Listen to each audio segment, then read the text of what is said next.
Gabriel Vera de este lado. El día de hoy les voy a explicar un poco, de una manera más avanzada, el enlace iónico y las propiedades de todos los compuestos que se rigen por este tipo de interacciones electrostáticas. ¿Ok? Típicamente suelen ser sólidos y formar redes iónicas, aunque también existen los líquidos iónicos de los cuales voy a hablar un poco más adelante. ¿Ok? Nosotros sabemos que el enlace iónico comenzó a ser modelado hacia 1906 por Cosell, ¿ok? Walter Cosell, quien estableció que para que exista un enlace covalente, uno de los átomos le está robando los electrones al otro, es decir, tenemos carga formal. Okay, dado que un átomo tiene deficiencia de electrones y otro tendrá un exceso de electrones, es decir, la naturaleza de las fuerzas que mantienen unidos a estos dos átomos es electrostática, a diferencia del enlace concebido por Gilbert Lewis, donde los electrones se comparten entre uno y otro. Okay. Ellos proponían, y poco a poco se empezó a proponer, que es la diferencia de electronegatividad entre los átomos que componen a esta estructura la que ocasiona que uno robe los electrones del otro. Si bien nosotros sabemos, como siempre lo he dicho en mis videos, que la electronegatividad no es una propiedad intrínseca de los átomos, es una consecuencia del enlace, ¿ok? Eso es lo que ocasiona que nosotros podamos tener o no cargas formales, es decir, un enlace iónico o un enlace covalente. Y al final del día, esta electronegatividad no es otra cosa más que la consecuencia de las diferencias energéticas que presentan los orbitales de todos los elementos que se encuentran en la tabla periódica. Hay orbitales, por ejemplo, los orbitales de los halógenos, como el flúor, el cloro, son los que tienen menor energía comparados con los orbitales del sodio o del magnesio. Y nosotros sabemos, dada a cómo se encuentra definida la termodinámica, ¿okay?, que todo va de mayor a menor energía potencial, es decir, los electrones que se encuentran en orbitales con más energía siempre buscarán la conformación de menor energía, siempre en el universo se busca la conformación o la configuración de menor energía, y esa es la razón por la cual los electrones migran de un átomo a otro. Sin más preámbulos, entonces nosotros encontramos en la literatura que típicamente se dice que un enlace iónico es aquel en el que la diferencia de electronegatividad entre las especies que participan es mayor a 1.7, pero ¿por qué? Existe algo que se le conoce como porcentaje de carácter iónico o porcentaje de carácter covalente, el cual se calcula de la siguiente manera: 100 por 1 menos E, el número de Euler, a la menos la diferencia de electronegatividades al cuadrado entre 4. Cuando nosotros sustituimos una diferencia de electronegatividades de 1.7, ¿okay?, o superior, el carácter iónico va a ser mayor al 50%. Eso quiere decir que las interacciones que gobiernan a ese compuesto son esencialmente iónicas, pero eso no quiere decir que no exista cierto grado de covalencia en el enlace. De hecho, yo tendría que sustituir un número extraordinariamente grande arriba, ¿ok?, que para fines prácticos no existiría. No puedo tener esa diferencia de electronegatividades en la tabla periódica como para que el enlace sea 100% iónico. Es decir, no existen enlaces 100% iónicos en la vida real, ni existen enlaces, pero sí existen enlaces 100% covalentes. Okay, nosotros solemos asumir que los enlaces son 100% iónicos porque el cálculo de las propiedades mediante el ciclo de Born-Haber y muchas otras que hablaré en videos posteriores, okay, es bastante más sencillo si suponemos que no existe covalencia, y de hecho las propiedades se pueden calcular con una precisión bastante buena, bastante dramática, okay, solo suponiendo que tenemos cargas formales. Y esto nos lleva entonces a decir que los estados de oxidación que nosotros conocemos para los átomos son falaces, porque parten de suponer que las interacciones son puramente iónicas, como para que yo pueda tener un azufre más 6, por ejemplo, o un nitrógeno menos 3, por así decirlo, ¿vale? Y eso no es cierto, porque como nosotros podemos ver, un enlace 100% iónico no existe. Interesante, ¿no?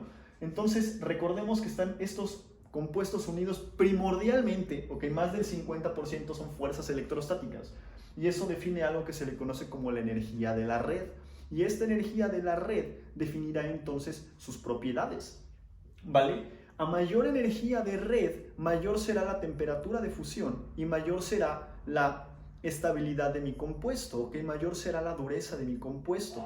Naturalmente al revés volteado, a menor energía de red, menores serán las temperaturas de fusión y también mayores serán las solubilidades en agua. Al final del día, cuando yo agarro algo, mezclo algo con agua, lo que necesito es vencer la energía de la red con las energías de interacción entre el agua y los solutos, es decir, primero solvatarlos y después disociarlos para tener iones en disolución para el caso de los compuestos iónicos. Ahora bien, Entonces, si yo tengo una energía de red demasiado elevada, pese a que mi compuesto es iónico, y mucha gente suele decir que los compuestos iónicos son solubles en agua, eso será mentira. Por ejemplo, el fluoruro de magnesio es muy poco soluble en agua porque su energía de red es extraordinariamente alta, comparada como por ejemplo con el cloruro de sodio, ¿ok? Entonces, en general, las propiedades de estos compuestos iónicos suelen ser cristales, ¿ok? Forman cristales. ¿Qué es un cristal? Como siempre lo he dicho de una manera sencilla, algo que tiene una estructura tridimensional perfectamente bien organizada. Esto se traduce, ok, dada la definición de diccionario, porque siempre repito la anterior, okay, que es la mía, pero la definición de diccionario sería es aquello que tenga un patrón de difracción no difuso y bien definido. Eso es un cristal, ok, y eso será entonces consecuencia de una estructura bien definida, ok, ¿vale? Entonces forman cristales, ¿vale? Pero si los aniones y cationes son demasiado grandes como para que el efecto estérico les impida formar una red cristalina, entonces tendré líquidos iónicos. La naturaleza de las fuerzas que gobiernan su estructura interna son de naturaleza electrostática, ¿ok? Pero su estructura es tan grande que no pueden formar cristales y por eso siguen siendo líquidos y tienen una gran aplicación, ¿ok? Entonces no se casen con la idea de que todos los compuestos iónicos son sólidos o que todos los compuestos iónicos son solubles en agua, depende de sus energías de red, ¿ok? Tienen temperaturas de fusión generalmente altas, sin considerar a los líquidos iónicos, considerándolos como un caso especial. El resto de los sólidos iónicos tendrán una temperatura de fusión superior a los 300 grados Celsius. Van a ser solubles en agua, algunos, no todos, repito, depende de su energía de red, pero aquellos que sí sean solubles en agua, es condición, es ley, que van a conducir la electricidad. ¿Por qué? Porque tienen iones, hay iones en disolución, hay iones solvatados, es decir, hay portadores de carga en disolución. Y al final del día la conducción eléctrica no es otra cosa más que el movimiento o los flujos de portadores de carga al interior de un material, ¿vale? Son aislantes en sólido, ¿vale? Pero fundidos no lo son. Si yo consigo fundir una de estas sales, ¿ok?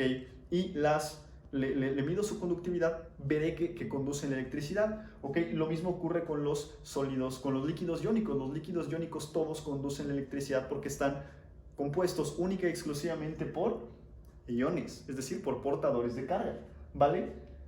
Repito, son duros, ok, aquellos que son sólidos son bastante duros y por ende, dado que sus enlaces son direccionales, a diferencia de los metales que están compuestos por una nube electrónica de electrones en orbitales d, ok, en este caso, en el caso de las redes cristalinas, de las redes iónicas, los enlaces son perfectamente direccionales, es decir, los electrones están perfectamente bien localizados, ¿vale? Eso quiere decir que si yo los intento doblar, los voy a romper, porque no tengo la flexibilidad que tienen los metales, por ejemplo. Entonces, no son maleables a diferencia de los metales, ¿vale? Y esa razón, el hecho de que los electrones estén bien localizados en los enlaces, ¿ok? Y muy cerca de los núcleos, muy cerca de los aniones, es la razón por la cual en sólido no pueden conducir la electricidad, ¿ok? Porque es muy difícil, se necesitan grandes cantidades de energía para poder mover los electrones a lo largo y ancho de la red.